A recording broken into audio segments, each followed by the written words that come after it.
His speech to his own party was vintage Robert Mugabe. He ranted against the West. He belittled his partners in a 2-year-old power-sharing agreement. And he wore a shirt with his own image emblazoned on it. Self-confident, unrelenting, Robert Mugabe also threatened to expropriate all non-Zimbabwean-owned companies if sanctions against him and his cronies were not lifted.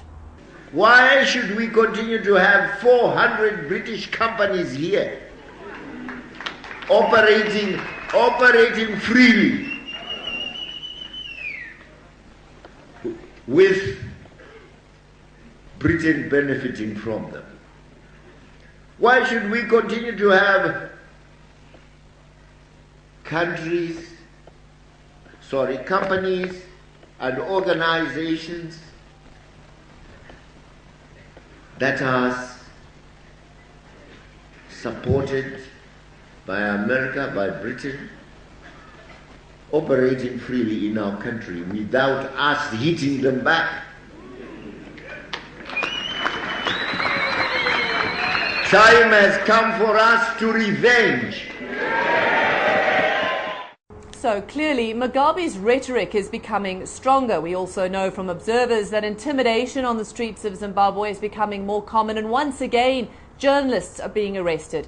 And that's because 2011 promises to be a crossroads for Zimbabwe, because Robert Mugabe on Friday also called for early elections next year. Now, the people who are also part of that power-sharing agreement, the Movement for Democratic Change, say he has no authority to call elections for 2011 because that literally flies in the face of their power-sharing agreement, which stipulated that elections couldn't be called before there was, say, a new constitution, for example, or a land audit.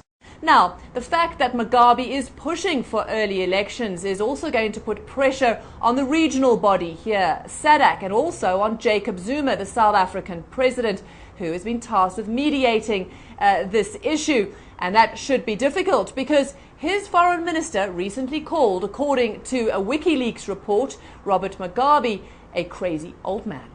Robin Kono, CNN, Johannesburg, South Africa.